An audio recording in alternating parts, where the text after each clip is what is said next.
Mənim Məhəbbətə, xəyanətə yox belə deyək də kəlməsindən ilhamlandıq və adı seçərkən xüsusi bu adın üstündə dayandıq və filmimiz həm sloqandır. Xəyanətlə üzləşmirsən? Heç kimin həyatında belə xəyanət olmasın. Ərin sən nəyinə xəyanət edirsən? Bu filmə baxandan sonra mən ümumiyyətlə belə fikrə gəlmişəm ki, üzləşməyəsən. Heç kimə xəyanət arzu eləməzdim.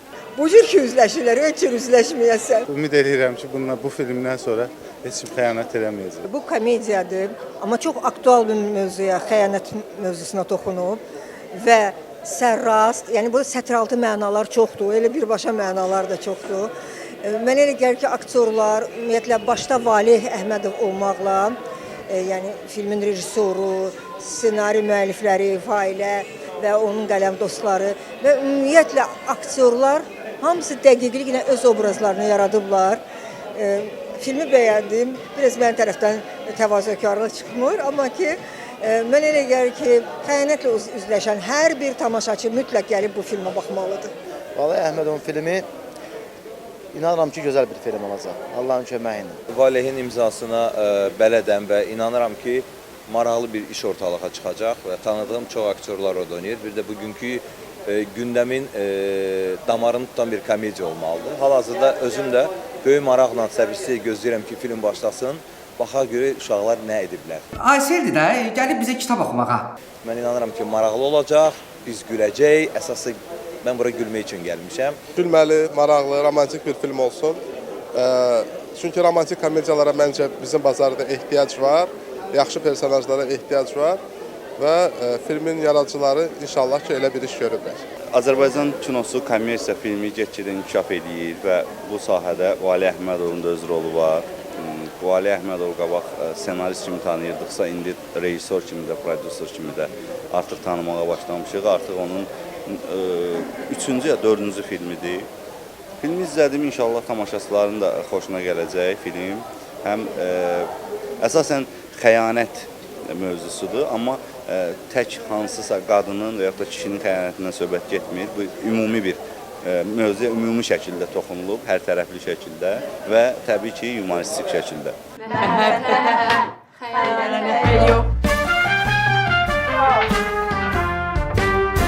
Hələ baxmamışam, təbrik edirəm ümumi komandanı. Valeh Əhmədov ümumiyyətlə çox dinamikdir, hər dəfə işlərini görürük. Şükür ki, uğurlu da alınır, ümid edirik ki, bu da uğurlu olacaq.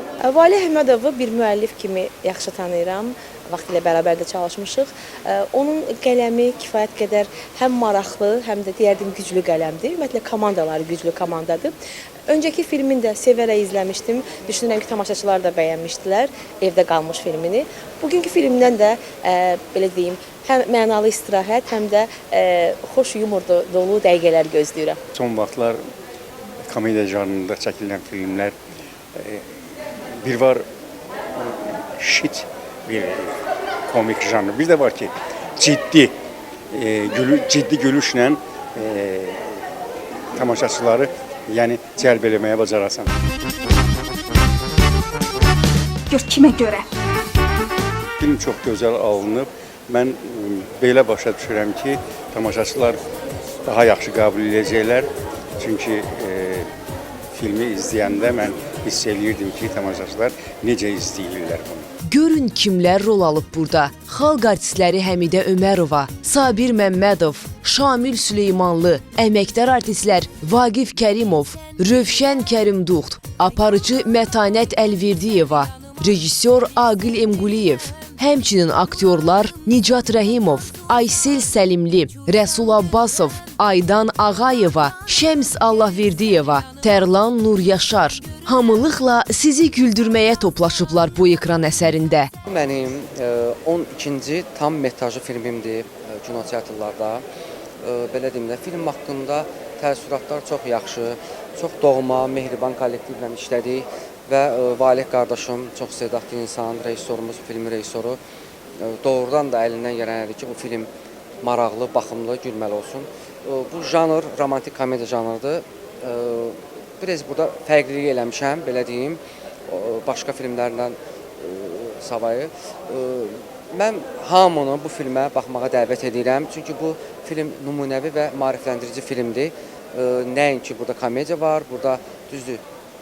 Gənclərə deyərdim, ən çox gəlib baxsınlar, buradan nəticələr çıxartsınlar. Komediya janrında çəkilən filmdə maraqlı, məzəli səhnələrlə yanaşı sosial mesajlar da ünvanlandırılıb. Səsiniz sevgilimin əmsi qızının səsinə oxşadı, ona görə səhv çaldım.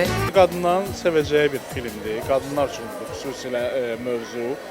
Çünki baxanda hiss olunur ki, qadınların qələmi daha çox olub bu filmdə. Sanki onların fikirləri daha çox olub. Amma nəticədə bu filmin elə içində Nicatın bir sözü var. Əgər kişilər 60% xəyanət eləyirsə, daşla, divarla xəyanət eləmir ki. Ümumilikdə bütün cəmiyyətə bir mesajlar var. Çox yaxşı filmdir. İnşallah ki, kassalı film olar və ən əsası ailəvi baxmaq üçün çox yaxşı filmdir. Haradasan 2 saatdır?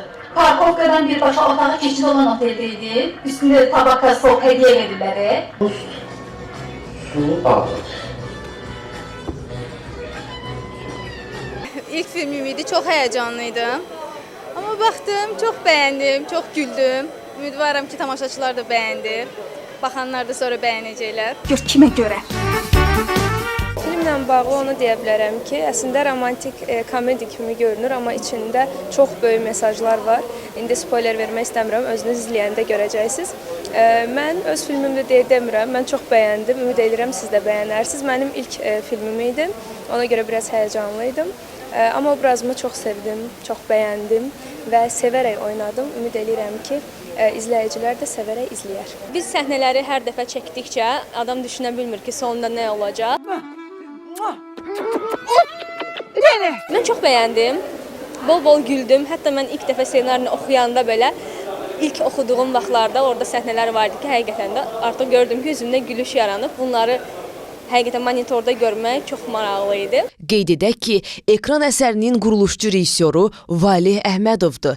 Xəyanətə yox filmi biraz sınaqlı olsa da, çətin olsa da, çəkiliş prosesi, ümumi istehsalat prosesi biraz çətin olsa da, amma Allaha şükür ki, düşünürəm ki, sonda yaxşı düşündüyümüz mesajları verə biləcəyimiz bir film oldu.